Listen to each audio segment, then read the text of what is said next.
La tua voce libera, senza filtri né censura. La tua radio.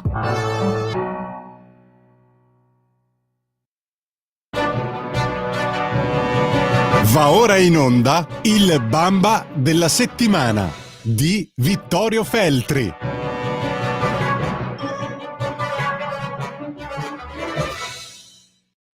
Buongiorno a tutti e bentornati al Bamba della settimana, l'antipremio che assegna per Radio Libertà al direttore Vittorio Feltri, che dovrebbe già essere in collegamento. Ci sei, direttore? Sì, sono collegato e saluto tutti augurando un buon anno a chiunque.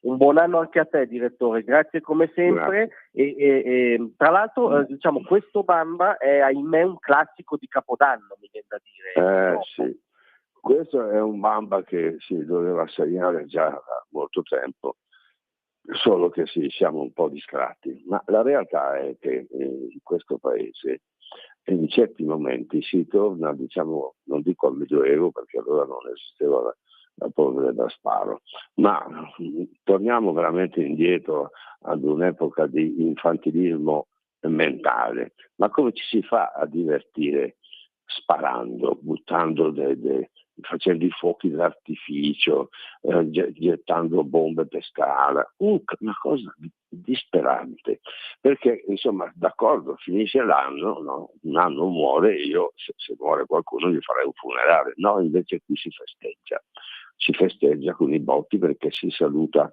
l'anno nuovo, ma questi botti producono ogni anno una serie di problemi infiniti e anche di disgrazie, gente che rimane senza una mano, gente che qualche volta muore, insomma una cosa veramente disgustosa, diciamo, che ci porta a tempi lontani, quando ancora eravamo, diciamo, più rozzi. Oggi, caspita, non si capisce come ci si possa divertire facendo un rumore bestiale con la polvere da sparo. Io sinceramente non riesco a capirlo. E anche diciamo dal punto di vista delle abitudini, io pensavo che fosse una specialità napoletana quella di far esplodere degli ordigni, e invece mi sono accorto che anche a Milano, ma a Milano un disastro, è stato un disastro, una serie infinita di scoppiettamenti che disturbano la popolazione, disturbano gli animali che si spaventano, non sanno come difendersi. In sostanza, poi, ma perché? Ma che senso ha? Spari a chi? Ma sparati nei coglioni, porca miseria. Io non riesco a comprendere questa cosa e mi piacerebbe sapere anche il tuo parere. Io il Bamba glielo darei a tutti coloro i quali maneggiano questi ordigni. Sicuramente, diciamo un Bamba e Pirla di Capodanno, ad essere generosi.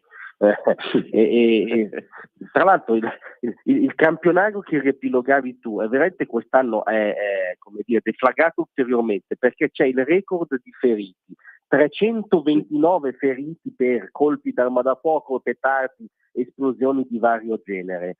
Il più piccolo, questo avviene a Napoli, che è sempre purtroppo è cronaca, teatro di queste imprese, ma non solo Napoli, come dicevi tu. Comunque il ferito più piccolo è un bambino di 2 anni che presenta al torace un braccio totalmente ustionati. Ma come dire, forse la spiegazione è psicanalitica, siamo nel campo della follia, perché non c'è uno straccio di motivo valido per tutto ciò. Questo è un settore psichiatrico, perché non si riesce a capire quale sia lo stimolo che induce a fare questi scoppiettamenti che sono micidiali, sembra di essere in guerra. Altro che Gerusalemme, altro che Russia, Zelensky. Sono cose veramente terribili che io non capisco. Poi peraltro divieto a Milano non si può più fumare, perché lo dice il sindaco, ma il sindaco che poteri ha di dire si fuma o non si fuma? Ma ognuno si fa gli affari suoi, basta che non disturbi il prossimo. Questa è, diciamo, la ratio che dovrebbe prevalere sempre. Invece si vieta di fumare e poi si consente di sparare la notte. Ma stiamo scherzando, siamo impazziti. Anche questo sindaco andrebbe sottoposto ad una urgente cura psichiatrica. Sì, diciamo che, come dire, bandire la sigaretta e invece vedere circolare anche pistole, perché sono circolate anche pistole, è veramente un controsenso, ecco. No, ma poi cosa significa sparare, fare rumore, spaventare tutto? Ma per me veramente non riesco a capire, c'è dell'infantilismo e della stupidità in questa attività. Tra l'altro non so cosa ne pensi, ma ci vorrebbe anche certezza della pena, cioè chi si rende protagonista di queste cose deve risponderne, no? In uno Stato civile. Certo, cioè, ovvio, andrebbe perseguito. Caspita, non si può lasciare tutto impunito, solo il fumo che bisogna condannare. Poi si può scippare a Milano e anche in altre città, si può sparare, si possono fare i botti che feriscono, che fanno male, insomma, un disastro, tra l'altro che mi trovo disarmato perché non saprei neanche, perché adesso che è passato il Capodanno è chiaro che il problema non si pone più per un altro anno e quindi nel frattempo diluisce anche la rabbia in coloro che non sono che si oppongono, diciamo, a questa specie di bombardamento continuo. Sì, c'è quasi una rassegnazione, cioè come se fosse un rito analogo al brindisi di mezzanotte, no? Ma insomma sì, non è esattamente la stessa cosa. Sì, ma viene interpretato così purtroppo ormai e non riesco a capire come potremmo difenderci. Noi ci limitiamo ad assegnare il Bamba perché secondo me possa almeno indurre qualcuno a fare un ragionamento, a smetterla con queste attività stupide e che peraltro sono lesive anche delle persone. Assolutamente. Tra l'altro tu citavi il caso di Milano, a Milano è successo qualcosa, ahimè, da un certo punto di vista anche di più dei pirla di cui parliamo e a cui assegniamo il Bamba, perché si è vista questa scena, no? Gruppi folti, diciamo, di tendenzialmente nordafricani, poi che siano di prima, seconda, terza generazione, la cronaca dice che erano nordafricani, sarà fascista la cronaca, non so cosa dire, che comunque si arrampicavano in cima alle statue di Piazza Duomo e tra le altre cose urlavano fanculo Italia, polizia di merda e altri cori assortiti, tra l'altro anche sì, con scontri con le forze dell'ordine. Tutto lecito, tutto lecito secondo diciamo le abitudini meneghine. Trovo che sia tutto assurdo, guarda, veramente anche la polizia viene continuamente condannata. Anche ieri è successa una cosa strana, no? Un cretino con la macchina ha tentato di fare una strage, comunque ha ferito gente, prima con l'auto e poi è sceso e ne ha combinati di tutti i colori. Ovviamente la polizia l'ha affrontato, siccome quello non si tragava, è chiaro che ha dovuto sparare. E questo signore spero che sia morto, adesso non mi ricordo se è morto o ferito, spero morto così almeno non sì, è morto e come dire non piangeremo per lui francamente. No, per amor di Dio, no. Pace all'anima sua e basta. Comunque voglio dire, e adesso il poliziotto che ha sparato è indagato, cioè mi fa anche ridere, sarà anche giusto fare chiarezza dal punto di vista ufficiale, però insomma che ci deve di mezzo la polizia quando uno fa il cretino, va in giro e spara e accoltella, io non riesco a capire dove sia la razza. No, non esiste probabilmente. Tra l'altro mi colpisce perché queste scene, diciamo, no, di immigrati che insultano il paese, le forze dell'ordine, che sono ricorrenti, cioè la domanda banale che viene è: ma non è che siete obbligati a stare in Italia? Cioè, allora perché state in Italia se ce l'avete, se fa così schifo, no? Appunto, se tornino a casa loro dove probabilmente si trovano meglio, ma non vengono qui a romperci le scatole. E soprattutto se poi si reagisce, se la polizia giustamente reagisce, cerchiamo almeno di lodare la polizia e non di piangere su questi cretini che poi finiscono in galera.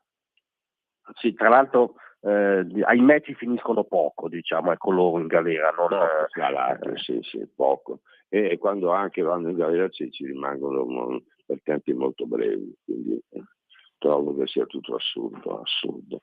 Gente che dovrebbe essere espulsa è qui da 3 anni ancora che gira e combina guai, e non ci sono delle possibilità di fermare questo scempio. No, tra l'altro al campionario di Capodanno si aggiunge una cosa anche molto più tragica, ovviamente in America si è riaffacciato l'ISIS, no? Con questo attentato a New Orleans che ha fatto 15 morti al momento e parecchi feriti. Quello che Trump ha nominato come capo dell'antiterrorismo oggi ha detto Sì. che comunque nel mirino è anche l'Italia, perché tra l'altro è la sede del Vaticano, quindi è un bersaglio simbolicamente rilevante per questi tagliagole. Non c'è dubbio. Secondo Non c'è te c'è una percezione adeguata di questo o No, come dovremmo noi attrezzarci?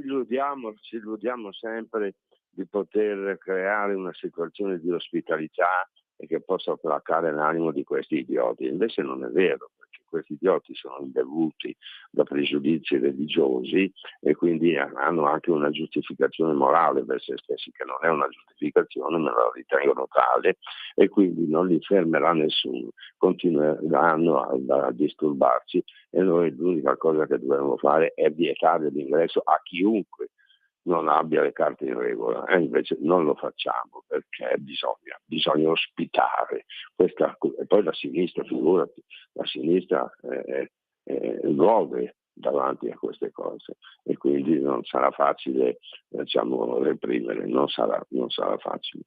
No, anche se dobbiamo dire un punto è stato segnato forse con l'assoluzione di Salvini al processo penale, cioè almeno abbiamo sdoganato che non è un reato contrastare l'immigrazione clandestina.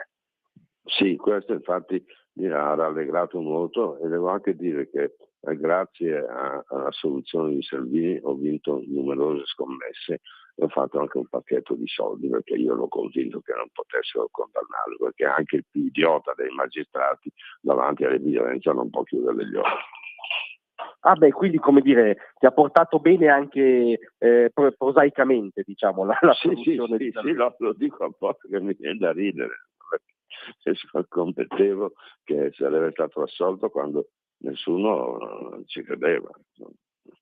Certo, sì, ma questa è stata una, buona notizia. A noi non resta che ribadire il Bamba e Pirla di Capodanno, sperando di non vederli più obiettivamente. È vero, hai perfettamente ragione, e quindi mi accodo. Ti ringraziamo molto, direttore, ti aspettiamo giovedì prossimo. Grazie a tutti voi e un saluto a tutti. Grazie. Buona giornata. Avete ascoltato il Bamba della settimana di Vittorio Feltri.